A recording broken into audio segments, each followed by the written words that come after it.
안녕하세요. 저는 올해 딱 60세인 여자입니다. 내일 모레가 제 생일이라 환갑잔치다 뭐다 해서 자식들이 모두 모일 예정이네요.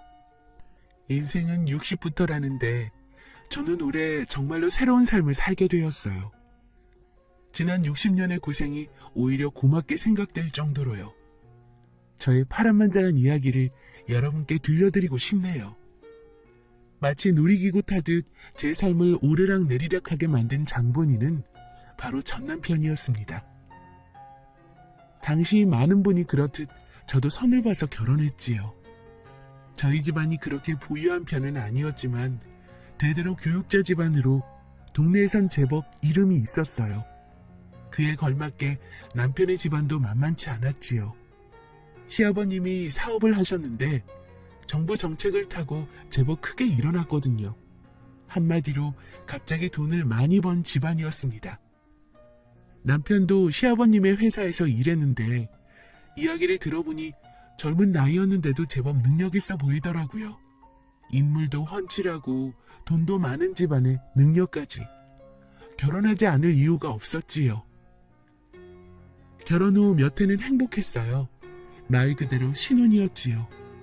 점점 크게 일어나는 사업 때문에 남편은 항상 바빴지만 집에 돌아오면 저에게 정말 잘했어요. 그게 벌써 30년도 넘은 이야기인데 그때 아내에게 그렇게 잘하는 남편은 많지 않았을 거예요. 저도 학교에서 아이들을 가르치고 돌아오면 고생했다며 다리를 주물러주기도 하고 저녁을 차려주기도 했거든요. 그땐 정말 결혼하길 잘했구나 싶더라고요. 금술도 좋아 결혼하고 얼마 지나지 않아 금세 아이를 가졌고 첫째가 태어나고 이듬해 곧바로 둘째가 생겼지요. 저는 그렇게 평생 행복하게 살 줄 알았어요. 그런데 남편이 점점 변하기 시작했습니다. 아마 첫째가 초등학교 들어갈 무렵이었던 것 같아요. 일이 바쁘다며 점점 집에 늦게 들어오기 시작하더니 나중에는 아예 집에 들어오지도 않는 날이 많아지더군요. 그래서 여기저기 수소문을 해봤어요. 그랬더니 역시나 다른 여자와 바람을 피우고 있었던 겁니다. 20대 초반의 어린 여자와 수시로 만나고 있었더라고요. 정말 세상이 무너지는 것 같았습니다. 첫째는 이제 막 초등학교에 들어가고 둘째도 조만간 학교에 가게 될 텐데 이런 가족을 놔두고 바람을 피운 남편이 너무나 미웠습니다. 처음에는 당장 이혼하려고 했어요. 믿음을 배신한 남편과는 하루도 같이 살기 싫었으니까요. 그런데 저희 부모님이 극구 말리시더라고요. 예, 남자가 사업하다 보면 그런 일도 있을 수 있는 거잖니. 이번 한 번만 눈 딱 감고 넘어가 줘라. 그게 무슨 소리야, 엄마. 엄마, 내 친엄마 맞아? 어떻게 여기서 그 사람 편을 들 수가 있어? 편을 드는 게 아니라 내가 너무 예민하게 구는 것 같아서 하는 소리다. 사실 말이야 바른 말이지. 이번 일 말고 김서방이 뭐 실수 하나 하는 거 있더냐? 능력이 있어서 돈도 잘 벌어오고 처가에도 잘하고 말이야. 그러니 이번에는 내가 참아라. 그게 무슨 소리야? 엄마, 김서방한테 뭐 받은 거 있어? 응? 아니 그런 게 아니라 빨리 말해봐. 뭘 받았는데? 알고 보니 얼마 전 엄마가 아빠 몰래 들었던 개가 있었는데 개주가 갯돈을 가지고 도망치는 바람에 제법 큰 돈을 잃으셨더라고요. 평생을 학교 선생님으로 사시며 누구보다 엄격하신 아빠가 그걸 아셨다가는 한바탕 난리를 칠 게 뻔해서 엄마는 말도 못하고 며칠을 끙끙 앓았고요. 그런데 그걸 어떻게 알았는지 어느 날 남편이 찾아와 엄마에게 돈을 드렸더군요. 덕분에 엄마는 마음의 짐을 덜었지만 김서방에게 마음의 빚을 지게 된 거였어요. 그 사실을 알고 나니 맥이 탁 풀리더군요. 어린 여자와 바람난 남편은 미웠지만 엄마를 생각해 딸인 저마저도 모르게 돈을 들인 남편은 또 그렇지 않았거든요. 사실 이번 외도 말고는 남편이 뭔가 잘못한 것도 없기도 했고요. 그 후로 고민을 참 많이 했습니다. 하루에도 몇 번씩 이혼을 할까 말까 오락가락했지요. 그러니 아무래도 제 태도가 이상해질 수밖에 없었어요. 그러자 눈치 빠른 남편은 제가 자신의 외도를 알았다는 것을 눈치채고 재빨리 상건녀와의 관계를 정리해버리더군요. 여보, 미안해. 내가 잠깐 정신이 나갔었나 봐. 나 그 여자랑 다 정리했어. 이번 한 번만 용서해줘. 정말 이번이 마지막이야? 한 번만 더 바람 같은 걸 피웠다가는 그대로 이혼이니까 알아서 해. 결국 저는 마음이 약해져 그렇게 엄포를 놓는 것으로 정리해버렸습니다. 외도한 남편이 미워서 이혼까지 생각하기는 했지만 커가는 아이를 생각하면 그것도 쉬운 일은 아니더라고요. 그렇게 남편은 다시 마음을 잡는 것 같았습니다. 전에는 이를 핑계 삼아 여자가 나오는 술집에 가기도 했었는데 외도를 들킨 이후로는 그런 것까지 딱 끊더군요. 그래서 이제는 정말 제대로 마음을 잡는구나 싶었어요. 그렇게 몇 년이 흘렀습니다. 그 사이 시아버님이 물러나시고 남편이 사업을 물려받았는데 남편의 사업 수완이 워낙 좋아 시아버님이 하셨을 때보다 사업이 더 커졌지요. 그만큼 일이 바빠져서 정말 눈코 뜰 새가 없어 보였어요.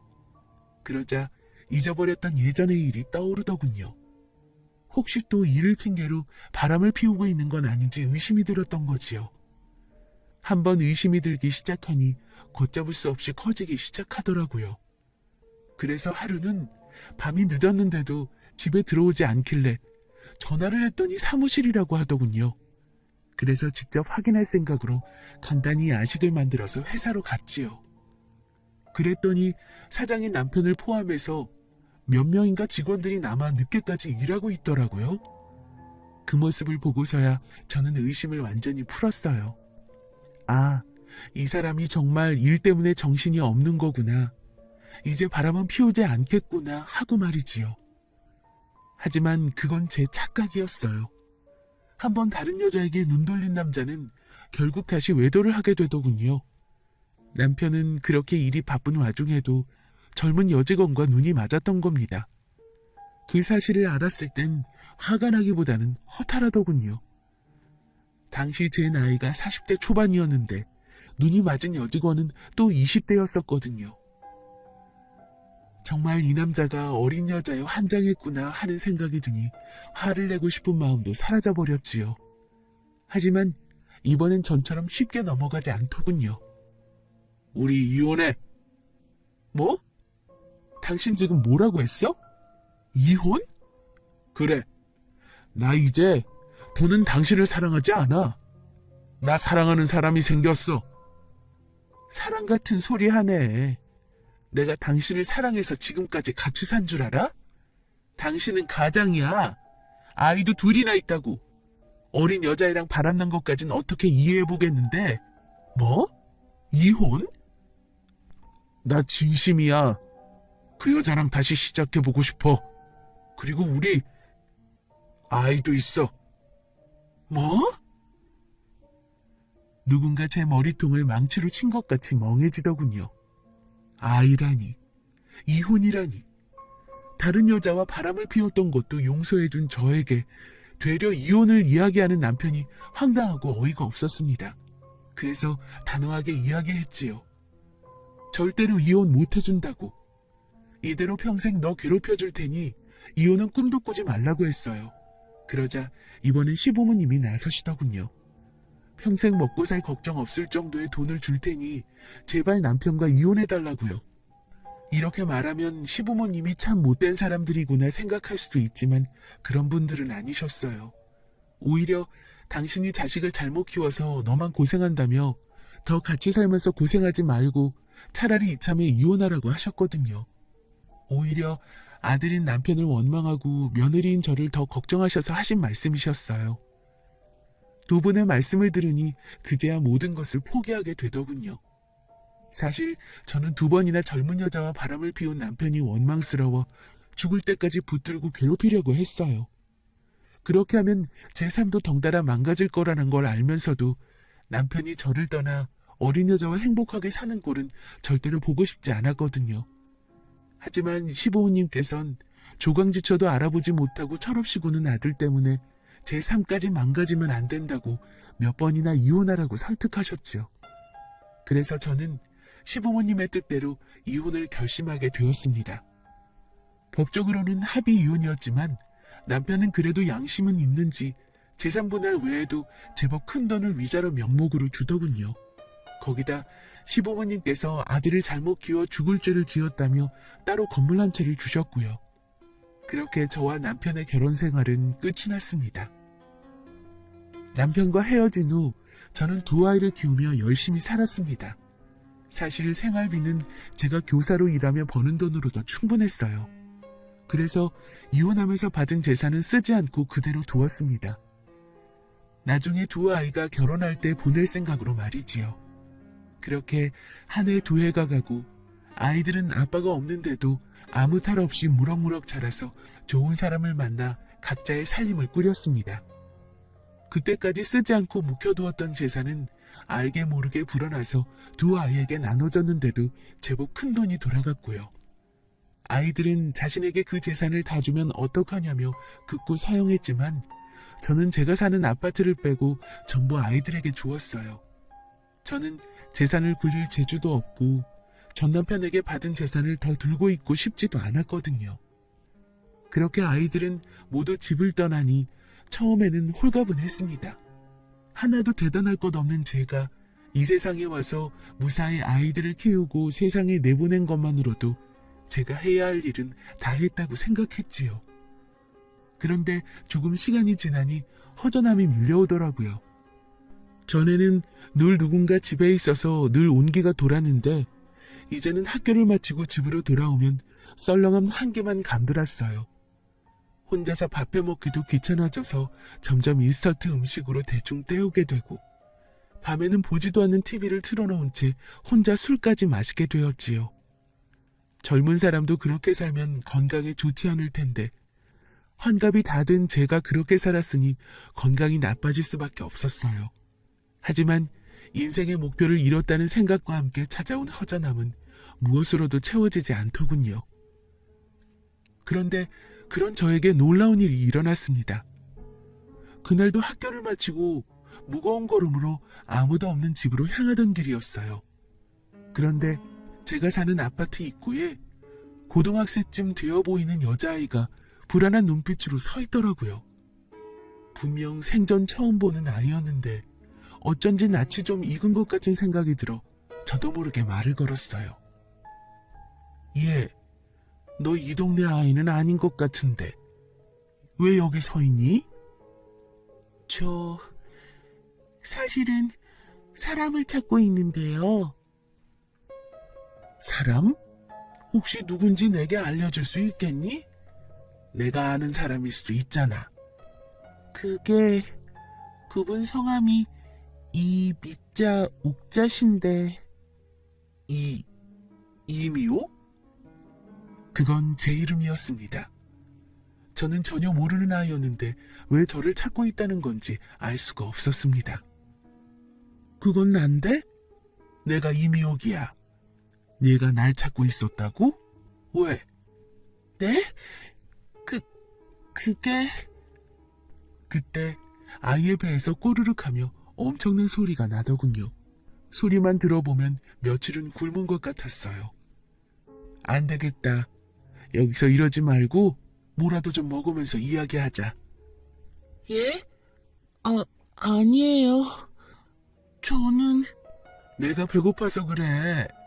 어차피 집에 마땅히 해먹을 것도 없으니 근처 식당으로 가자. 소고기 국밥 좋아하니? 네, 뭐든 다 잘 먹어요. 저는 그 길로 아이를 데리고 근처 식당으로 갔습니다.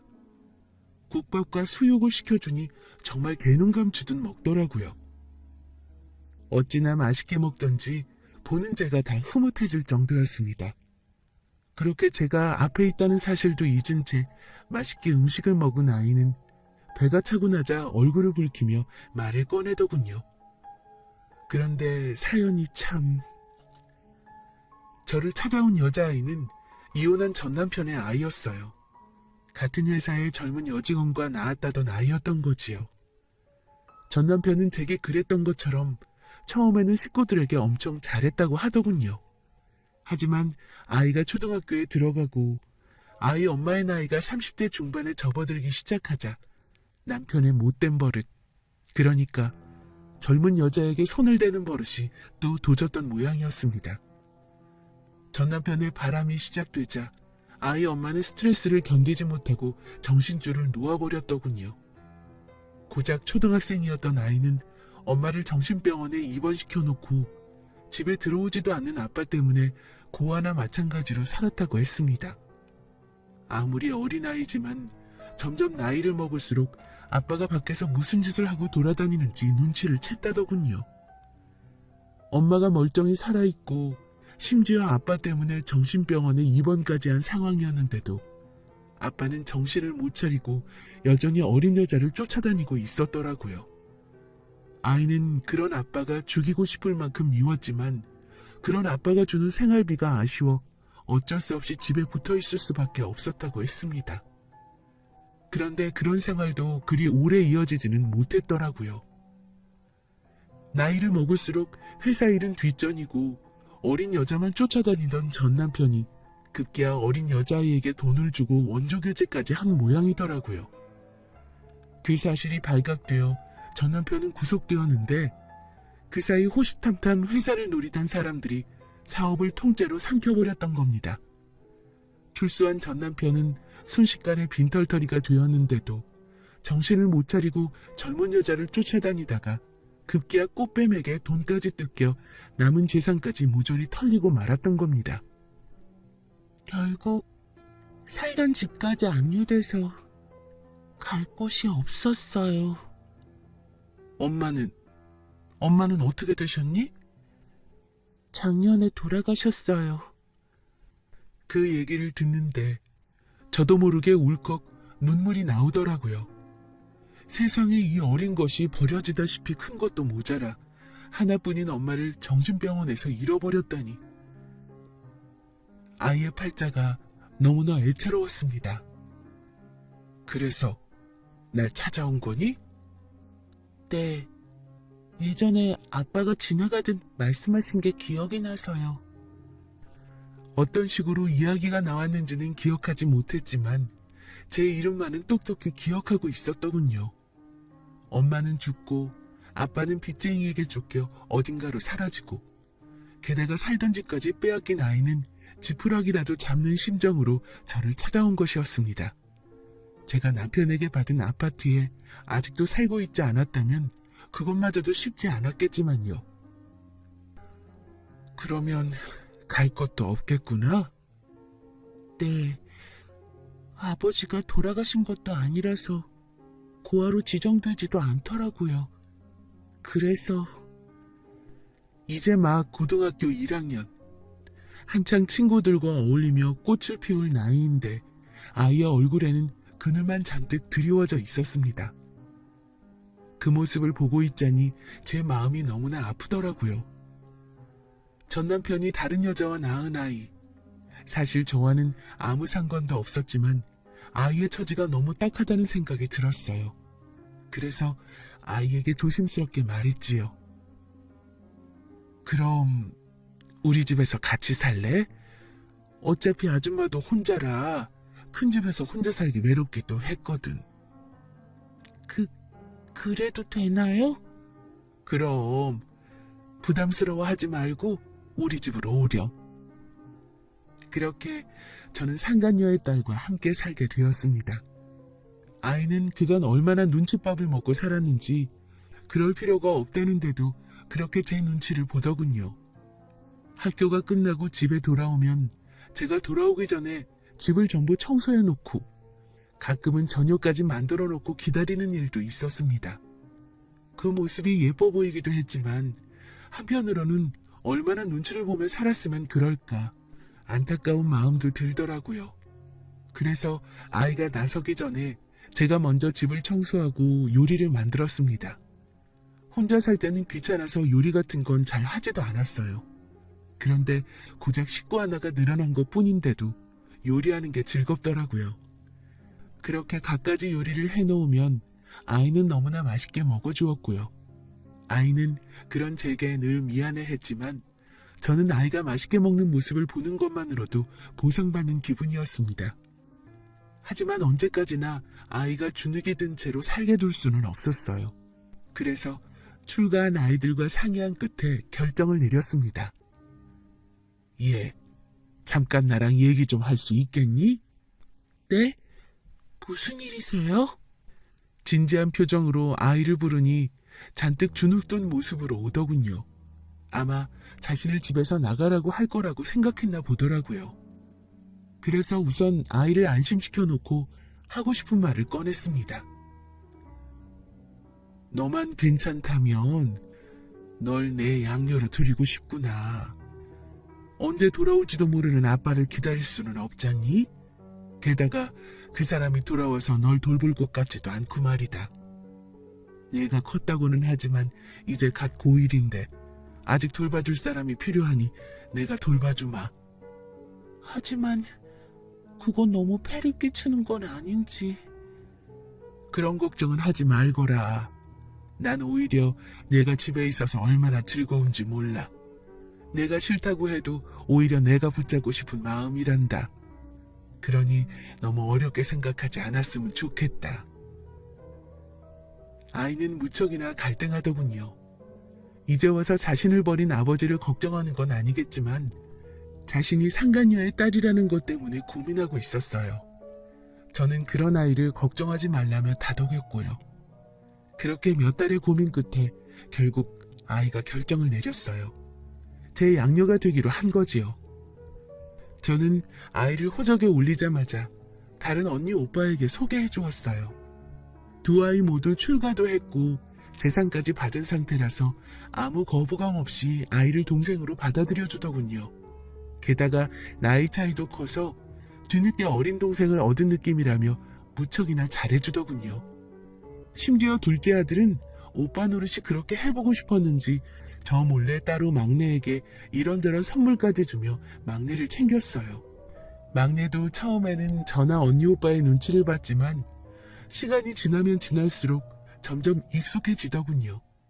그러자 처음에 보였던 의기소침한 모습 대신 여고생다운 활발하고 생기 넘치는 모습으로 변했어요. 덩달아 저까지 젊어진 기분이었지요. 아이들을 출가시키고 외로웠던 참이었는데 막내가 집에 들어오니 이제야 사람 사는 것 같더라고요. 그렇게 저는 새로운 막내를 얻어 다시 삶의 활력을 찾을 수 있었습니다. 그러던 어느 날 경찰서에서 연락이 왔습니다. 무슨 일인가 싶어 가봤더니 시신을 확인하기 위해 부른 것이었어요. 전 남편이 죽은 것이었지요. 연고가 없어 신분을 확인하기 위해 수소문하다 전처였던 저에게까지 연락했더라고요. 시신이 전 남편이라는 것을 확인하고 돌아오는데 기분이 참... 평생을 정신 못 차리고 어린 여자에 빠져 살았던 남편이지만 정작 저는 그에게 받은 재산 그리고 뒤늦게 보내준 딸 때문에 제법 행복한 삶을 살았거든요. 한편으로는 천벌을 받았다고 생각하면서도 한편으로는 참 안 됐다는 생각도 들었습니다. 그런데 그게 끝이 아니었어요. 남편이 사망하며 거액의 사망보험금이 나온 것입니다. 무슨 생각으로 그랬는지 보험금을 전부 딸아이가 받게 해둬서 빚쟁이에게 빼앗기지 않고 전부 막내딸에게 보험금이 들어왔더군요. 대체 얼마나 많이 보험을 들었는지 모두 받고 나니 금액이 무려 6억이나 될 정도였습니다.